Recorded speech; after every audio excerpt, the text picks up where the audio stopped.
বাবা ৰামদেৱ আৰু পতঞ্জলি কেনেকৈ এজন যোগগুৰুৰ পৰা কোটিপতি ব্যৱসায়ী হ'ল বাবা ৰামদেৱ। ৰামকিষাণ যাদৱ কেনেকৈ হ'লগৈ বাবা ৰামদেৱ। কেনেকৈ ক'ত পতঞ্জলিৰ সঞ্চালক আচাৰ্য বালকৃষ্ণক লগ পাইছিল বাবা ৰামদেৱে। কি পদ্ধতিৰে বৰ্তমান ৪৮,০০০ কোটিৰো অধিক মূল্যৰ ধনৰ গৰাকী হ'ল পতঞ্জলি। জনতাৰ আস্থাক কেনেকৈ ৰমৰমীয়া ব্যৱসায়লৈ ৰূপান্তৰিত কৰিছিল বাবা ৰামদেৱে। সকলো সামৰি নৰ্থ ইষ্ট নাওৰ আজি দা ভিউ। নমস্কাৰ, ষ্টুডিঅ'ত মই কল্পজ্যোতি শইকীয়া।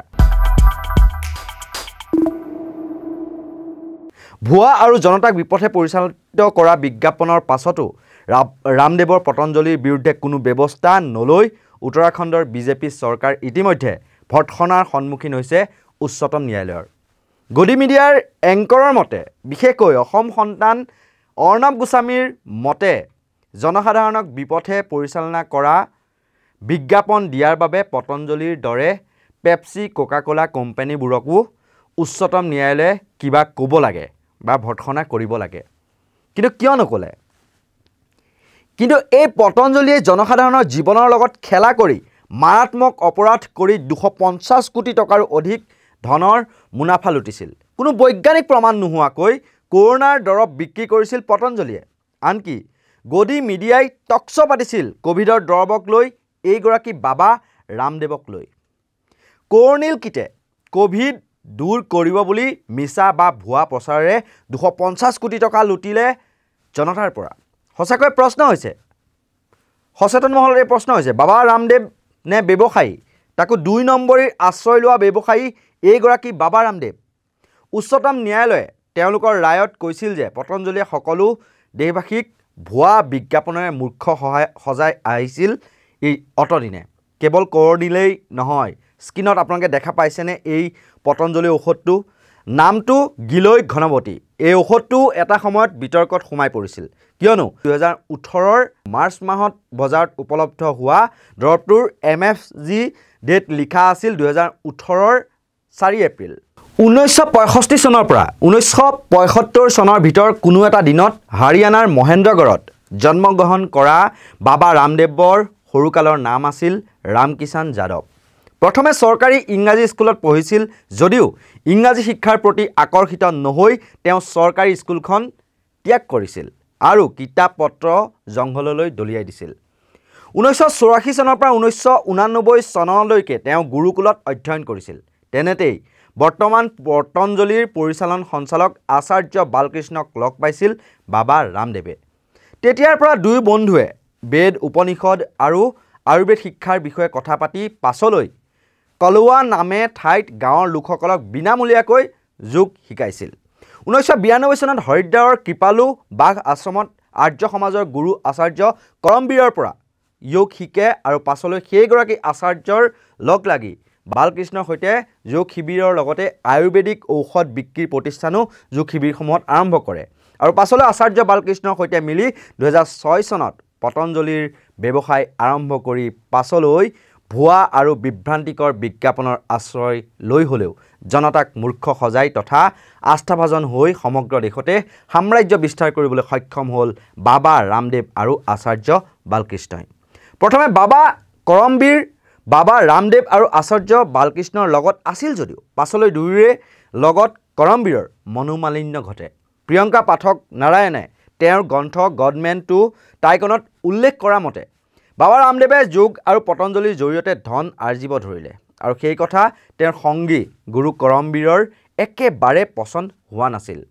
কৰমবীৰৰ অভিযোগ আছিল যে ৰামদেৱে প্ৰথমতে বিনামূলীয়াকৈ যোগাসন শিকাইছিল যদিও পাছলৈ তেওঁৰ জনপ্ৰিয়তা বৃদ্ধি পোৱাক কেন্দ্ৰ কৰি যোগ কৰাসকলৰ পৰা ধন আদায় কৰিবলৈ ল'লে। বাবা ৰামদেৱৰ ষ্টেজৰ পৰা যিমান ওচৰত যোগ শিকে সেইসকলে আসন যদি ওচৰত লাভ কৰে সিমানেই অধিক ধন তেওঁ লৈছিল বুলি অভিযোগ তুলিছিল কৰমবীৰে। আনকি ২০০৩-৪ চনত বাবা ৰামদেৱে নিজৰ সৰু ভায়েক ৰাম ভাৰতৰ কাৰণে এখন বাইক আৰু ভনীয়েক আৰু ভনীজোৱাইৰ বাবে এটা ফ্লেট ক্ৰয় কৰিছিল বুলিও অভিযোগ তুলিছিল কৰমবীৰে। এই কথা কৰমবীৰে ৰামদেৱৰ আদিগুৰু আচাৰ্য শংকৰদেৱক কোৱাত তেওঁৰ অন্তৰত আঘাত পাইছিল আৰু তাৰ পাছৰে পৰা বাবা ৰামদেৱ আৰু আচাৰ্য বালকৃষ্ণৰ সংগ ত্যাগ কৰে বাবা কৰমবীৰে। সেই সময়তে বাবা ৰামদেৱৰ জনপ্ৰিয়তা সমগ্ৰ ভাৰততে লাহে লাহে বৃদ্ধি পাবলৈ ধৰিছিল।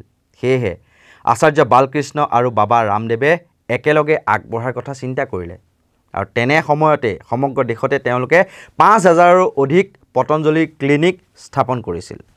মানুহৰ ইমানেই আস্থা জয় কৰিব পাৰিছিল যে পতঞ্জলিৰ ক্লিনিকত স্বাস্থ্য পৰীক্ষা কৰাবলৈ মানুহে ভিৰ কৰিছিলহি। কিয়নো ক্লিনিকত চিকিৎসকে চালে কোনো ধৰণৰ তেওঁলোকে মাচুল লোৱা নাছিল যদিও পতঞ্জলিৰ ঔষধৰ কিন্তু দাম তেওঁলোকে নিৰ্ধাৰণ কৰিছিল। তেনেকৈ ২০২৩ চনত ৪৮,০০০ কোটি টকাৰো অধিক মূল্যৰ গৰাকী হৈ উঠিল পতঞ্জলিৰ দিব্যা ফাৰ্মাচী। ২০০৬ চনত দিব্যা ফাৰ্মাচীৰ ঔষধ অৰ্থাৎ পতঞ্জলিৰ ঔষধত মানুহ আৰু জন্তুৰ হাড় মিহলি কৰে বুলি বিস্ফোৰক অভিযোগ তুলিছিল CPIMৰ নেত্ৰী বৃন্দা কাৰাটে। কিন্তু সাধাৰণ জনতাৰ লগতে নেতা মন্ত্ৰীৰ ইমানেই জনসমৰ্থন বাবা ৰামদেৱে লাভ কৰিছিল যে তেওঁৰ কাষত থিয় দিছিল বিহাৰৰ প্ৰাক্তন মুখ্যমন্ত্ৰী লালু প্ৰসাদ যাদৱ। লালু প্ৰসাদ যাদৱেতো কৈয়ে দিলে, দৰৱত যদি হাড় মিহলি কৰে তেন্তে কি আহে যায় যদিহে সেই ঔষধে মানুহৰ জীৱন বচায়। এই সুযোগতে বাবা ৰামদেৱে সুযোগ বুলি বুজি পেলাই কৈ পেলালে যে মাল্টিনেশ্যনেল কোম্পানীৰ লাভ বা মুনাফা বৃদ্ধি কৰিবলৈ এনেবোৰ ভিত্তিহীন অভিযোগ অনা হৈছে পতঞ্জলিৰ বিৰুদ্ধে বা আয়ুৰ্বেদক জনমানসত হেয় প্ৰতিপন্ন কৰিব বিচৰা হৈছে। তিনিটা মূল কাৰণত পতঞ্জলিৰ জনপ্ৰিয়তা বা উন্নতিৰ জখলাত বগাবলৈ লৈছিল। তাৰে এটা মই কৈ দিছোঁ। প্ৰথমটো হৈছে বিশ্বাস। দিনটোত যেতিয়া একেলগে লাখ লাখ লোকক বাবা ৰামদেৱে যোগাসন শিকাইছিল তেতিয়া তেওঁৰ গণসংযোগটো বৃদ্ধি পালে আৰু মানুহে লাহে লাহে তেওঁক বিশ্বাসত ল'বলৈ ল'লে আৰু জনতাৰ সেই বিশ্বাসবোৰকে বাবা ৰামদেৱে কনভাৰ্ট কৰিলে পতঞ্জলিৰ প্ৰডাক্টছৰ বিক্ৰীলৈ। যুগৰ জৰিয়তে জনতাৰ বিশ্বাস আদায় কৰি সেয়া পতঞ্জলিৰ জৰিয়তে ৰূপান্তৰিত কৰিলে ৰমৰমীয়া ব্যৱসায়লৈ। লাহে লাহে চেলিব্ৰিটি হৈ পৰা বাবা ৰামদেৱে অৱশেষত হাত দিলেগৈ কোভিডক প্ৰতিৰোধ কৰিব পৰা ঔষধ প্ৰস্তুতত। যি সময়ত সমগ্ৰ বিশ্বতে কোভিডৰ প্ৰতিকাৰক আৱিষ্কাৰ হোৱা নাছিল তেনে সময়তে ভাৰতত কৰোনা কিট আৱিষ্কাৰ কৰিছিল এইগৰাকী বাবা ৰামদেৱে। আচৰিত লাগিলেও সঁচা, কৰোনিল কিট মুকলি অনুষ্ঠানত দেখা গৈছিল কেন্দ্ৰীয় মন্ত্ৰী নীতিন গাডকাৰীৰ লগতে প্ৰাক্তন কেন্দ্ৰীয় মন্ত্ৰী হৰ্ষবৰ্ধনক। ২০২০ চনৰ ২৩ জুনত পতঞ্জলিয়ে বজাৰত মুকলি কৰিলে কৰোনিল কিট। ৰামদেৱৰ দাবী আছিল যে সম্পূৰ্ণ গৱেষণা কৰি এই কৰোনিল প্ৰস্তুত কৰা হৈছে আৰু কোটি কোটি লোকৰ এই ঔষধৰ জৰিয়তে তেওঁলোকে জীৱন ৰক্ষা কৰিছে। ১৪ দিনৰ ভিতৰত কোভিড নিৰাময়ৰ দাবী কৰাৰ লগতে ৬৯% লোকৰ ৩ দিনতে নিৰাময় লাভ কৰিব বুলিও দাবী কৰা হৈছিল। কৰোনিল কিটত ৩বিধ ঔষধ আছিল যাৰ মূল্য পতঞ্জলিয়ে নিৰ্ধাৰণ কৰিছিল ৫৪৫ টকা। তেনেকৈয়ে ২৫০ কোটি টকাৰো অধিক ব্যৱসায়িক মুনাফা লুটিলে পতঞ্জলিয়ে। অৱশেষত ভাৰতৰ কেন্দ্ৰীয় আয়ুষ মন্ত্ৰণালয়ে কয় যে কোনো মন্ত্ৰণালয় বা মেডিকেল কৰ্তৃপক্ষই কৰোনিল কিট ব্যৱহাৰৰ উপযোগী হয়নে নাই বা ৰোগীৰ ক্ষেত্ৰত ই নিৰোগী হোৱাত কাম কৰে নে নকৰে তাৰ কোনো পৰীক্ষা তেওঁলোকে কৰা নাই। আৰু লগে লগেই পতঞ্জলিক ধমক দিলে কেন্দ্ৰীয় আয়ুষ মন্ত্ৰণালয়ে যে আপোনালোকে বিজ্ঞাপন দিয়া বন্ধ কৰক, প্ৰথমে আমাৰ ওচৰত আনি দৰৱখিনি পৰীক্ষা কৰক, পৰীক্ষা কৰাই যদিহে সেয়া ব্যৱহাৰৰ উপযোগী হয় বা আমি এপ্ৰুভ কৰোঁ তাৰ পাছতহে আপোনালোকে ইয়াৰ বিজ্ঞাপন দিয়ক। উল্লেখ কৰি থওঁ, ৰামদেৱৰ যি পতঞ্জলি সেই পতঞ্জলিৰ বিৰুদ্ধে ভাৰতীয় চিকিৎসা সংস্থাই চমুকৈ IMA উচ্চতম ন্যায়ালয়ত গোচৰ তৰিছিল। পতঞ্জলিৰ কেইবাটাও বিজ্ঞাপনত এলোপেথিক মেডিচিন আৰু চিকিৎসকক অৱমাননা কৰা বুলি অভিযোগ উত্থাপন কৰিছিল IMA। ইয়াৰ উপৰিও বিজ্ঞাপনৰ জৰিয়তে সাধাৰণ জনতাক বিপথে পৰিচালিত কৰাৰ অভিযোগ উত্থাপন কৰা হৈছিল। তাৰ পাছতে ৩ বাৰকৈ উচ্চতম ন্যায়ালয়ৰ মজিয়াত উপস্থিত হ'বলগীয়া হৈছিল বাবা ৰামদেৱ আৰু আচাৰ্য বালকৃষ্ণ। ক্ষমা খুজিও তেওঁলোকে তৎপোৱা নাছিল আৰু মঙলবাৰে ন্যায়ালয়ৰ মজিয়াত তৃতীয়বাৰলৈ ক্ষমা ভিক্ষা বাবা ৰামদেৱ এণ্ড কোম্পানীৰ। নিস্বাৰ্থভাৱে ক্ষমা ভিক্ষা বিচাৰে বাবা ৰামদেৱে, কিন্তু বাবা ৰামদেৱৰ এই ক্ষমা ভিক্ষাৰ প্ৰতি যেন সদয় হোৱা নাই উচ্চতম ন্যায়ালয়। উল্লেখ্য যে পূৰ্বেও বাবা ৰামদেৱে পতঞ্জলি বিজ্ঞাপন গোচৰত ক্ষমা খুজিছিল যদিও বাবা ৰামদেৱৰ প্ৰতি সদয় হোৱা নাছিল উচ্চতম ন্যায়ালয়। মঙলবাৰে গোচৰৰ শুনানি গ্ৰহণ কৰি বাবা ৰামদেৱক উদ্দেশ্যি ন্যায়ালয়ে কয়, আপুনি যোগৰ বাবে বহুত কাম কৰিছে, আপোনাৰ সন্মানো আছে, কিন্তু নিজৰ ঔষধ প্ৰচাৰৰ বাবে এলোপেথিক বেয়া বুলি কৈ আহিছে আপুনি। মানুহে কেৱল এলোপেথি ব্যৱহাৰ কৰাই নহয়, ঘৰুৱা উপায়ো ব্যৱহাৰ কৰি সুফল লাভ কৰি আহিছে। আপুনি আপোনাৰ নিজৰ ঔষধৰ প্ৰচাৰৰ বাবে আনক বেয়া বুলি কিয় কৈ আহিছে? ন্যায়ালয়ৰ এই ককৰ্থনাৰ পাছতে ৰামদেৱে পুনৰবাৰ ৰাজহুৱাভাৱে ক্ষমা ভিক্ষা খুজিব বুলি ন্যায়ালয়ক আশ্বাস দিয়ে।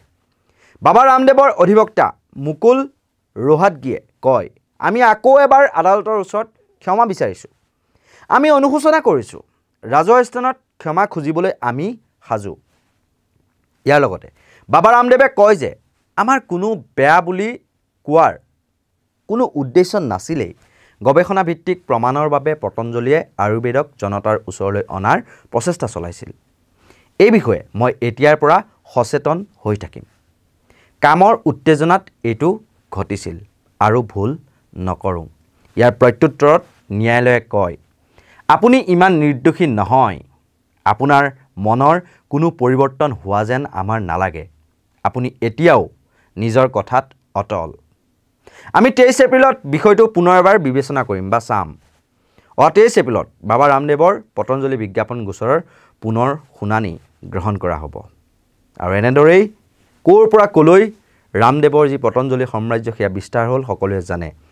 আৰু অসমৰ মুখ্যমন্ত্ৰী ডক্টৰ হিমন্ত বিশ্ব শৰ্মায়ো এই ক্ষেত্ৰত পাম অইলৰ খেতি কৰাৰ ক্ষেত্ৰতেই হওক বা তেজপুৰত পতঞ্জলিৰ যি প্ৰজেক্ট সেয়া আৰম্ভ কৰাৰ ক্ষেত্ৰতেই হওক, সেয়া সৰ্বানন্দ সোণোৱালৰ দিনৰ পৰা আৰম্ভ কৰি বৰ্তমান হিমন্ত বিশ্ব শৰ্মাৰ যি তাৰমানে বাবা ৰামদেৱৰ লগত যি হলিগলি বা মিতিৰালি, তাৰ পৰিণতিতে এতিয়া অসমতো সাম্ৰাজ্য বিস্তাৰ কৰিছে পতঞ্জলীয়ে। আৰু 2016 চনত যেতিয়া তেজপুৰত হাতী অহা যোৱা কৰা ৰাস্তাত এটা প্ৰজেক্টৰ বাবে এটা গাঁত খান্দিছিল, সেই গাঁতত পৰি পেলাই এজনী মাইকী হাতীৰ মৃত্যুক আঁকোৱালি ল'বলগীয়া হৈছিল।